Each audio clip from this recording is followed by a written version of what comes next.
Hey, they're not aware of the trick bag they're in, man. Their tongue is gonna fall on herself, right? It's just their turn, their time to rule. The Lord is just. Everyone had a chance.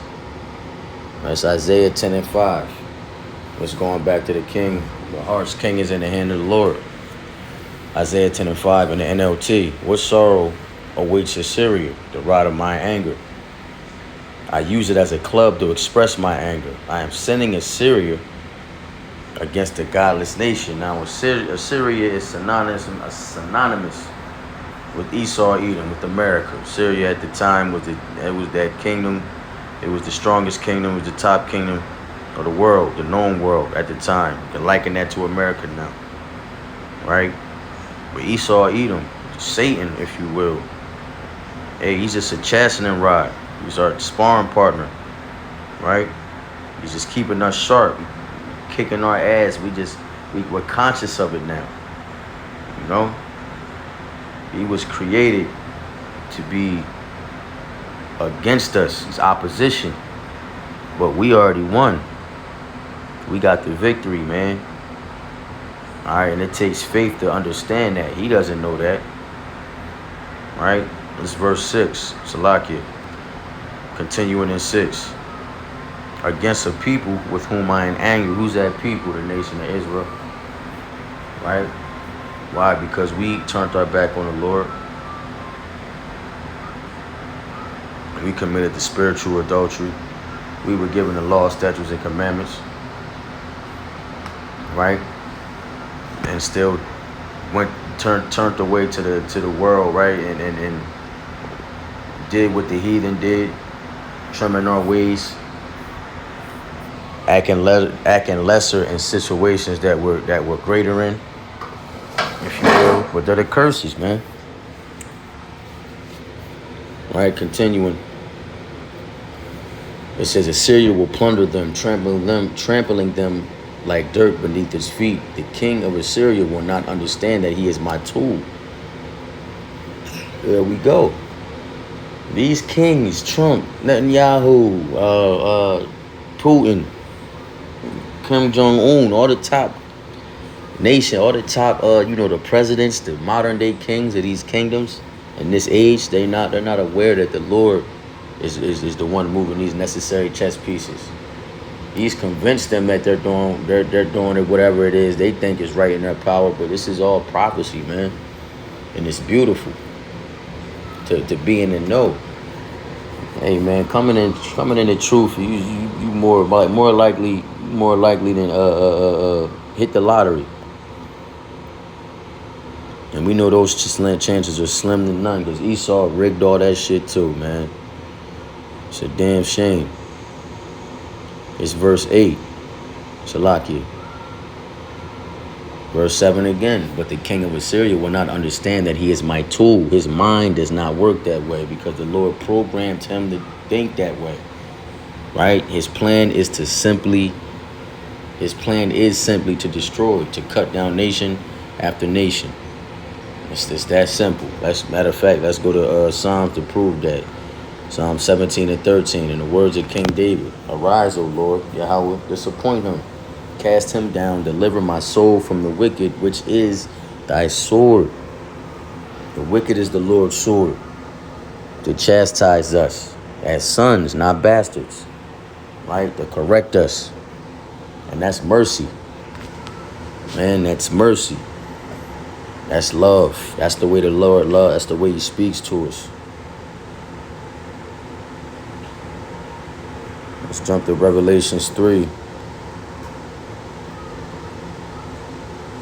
and 10. Because thou hast kept the word of my patience, I will also keep thee from the hour of temptation, which shall come upon the world to try them that dwell upon the earth. Behold, I come quickly. Hold that fast which thou hast, that no man may take thy crown. So we have the victory. We have the crown already. Otherwise, it wouldn't have said, so that no man take the crown. They can't take something that we don't already have. Lord willing, we are counted to that number, man. So we are to just hold it down. Unwavering faith. Just standing solid, man. Understanding that knowledge and wisdom is going to be the stability of thy times, right? Isaiah 33:6. And strength of salvation, the fear of the Lord is his treasure. Come on, man. And we know what follows, right? We know what comes after that. What's that? Job? Let's hit Job.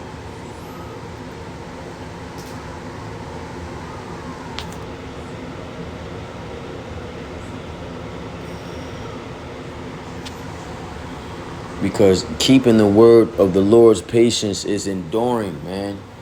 It's enduring unto the end. It's remaining humble, right? It's being in a contrite spirit. Wise as serpent, harmless as doves, right? Understanding that vengeance isn't ours, it's of the Lord's, right? Just building up in the spirit, being brotherly. You know what I mean? You know, just multiplying the talents given. And living this truth, right? After you close down that camp, right? When you off the camera, just living this truth, integrity. Let's say, where we going? Job 20. This whole chapter's fire, man. We just gonna get right to the point. It's Job 20. I started at 21. 20. Job 20 and 20. 19. Because he hath oppressed and hath forsaken the poor, because he hath violently taken away a house which he builded not. Come on, man. What house is that? I'm thinking of America before it was called America. I'm thinking of Asareth, that other land, that land undiscovered by these heathen, to whom where our forefathers, dwelled, fled from captivity to keep the law, statutes, and commandments, and be at peace, and to be with the Lord. You know what I mean? It's doing what it was that the Lord intended us to do. And just be great, man. Minding our own fucking business until Christopher Cologne came and fulfilled that prophecy, violently taking away that house which he built if not. It's verse 20. Surely he shall not feel quietness in his belly, and he shall not save of that which he desired. There shall none of his meat be left, therefore shall no man look for his goods. Right? Esau won't be remembered. It'll be a memory, a dream, a thought that we may entertain if we want to. A joke to our children in the kingdom. Lord willing, we be accounted of that number. Now, y'all must have really fucked up. The Lord put the basis of men to rule over y'all for 250 years plus. Just speaking on this kingdom. Right? 249, 250. It's verse 22. In the fullness of his sufficiency, he shall be in straits. It's the point. Every hand of the wicked shall come upon him. Right? Every hand of the wicked shall come upon him. In the midst of plenty, NLT, they will run into trouble and be overcome by misery. It's not going to end well for Esau, Edom, in particular. Yet other nations are being in captivity for 1,000 years, building up the kingdom, as they should, but they'll be giving their land back afterwards. Esau is the only nation that will not receive mercy. It's Revelation 17 and 16. Let's back it up. Got a few more and we'll close out. It says, and the 10 horns which thou sawest upon the beast, these shall hate the whore, right? And shall make her desolate, and shall eat her flesh, and burn her with fire. Come on, man. It's not going to end well for Babylon, for modern day Egypt. The spiritual Egypt, modern day Babylon, right?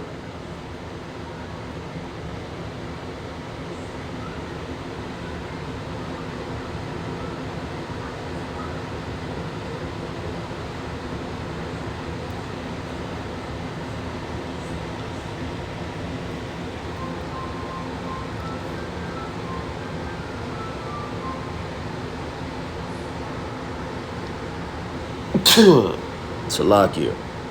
That whore is America, right?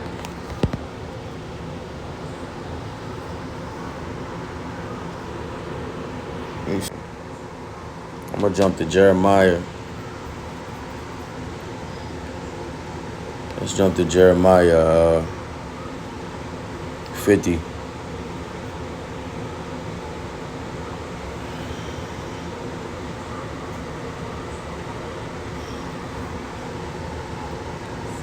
Jump to verse 9. For lo, I will raise and cause to come up against Babylon an assembly of great nations from the north country, Russia, and they shall set themselves in array against her.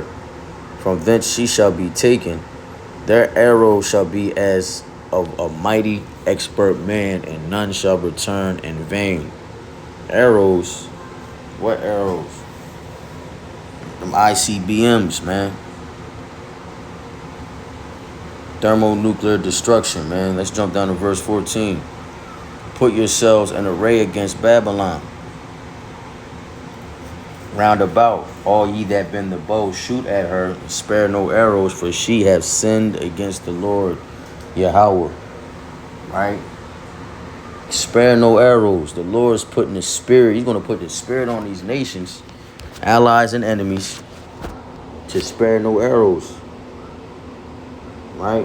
Why? Because she has committed great whoredoms. Right? She sinned against the Lord.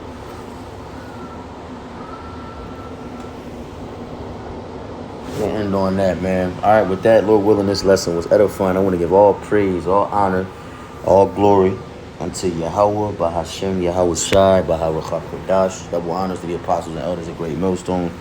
Teach and rule well, and peace and salutations to the whole four elect. Keep enduring Aki and Kwam Yasharala in the Bible Ball. Shalom.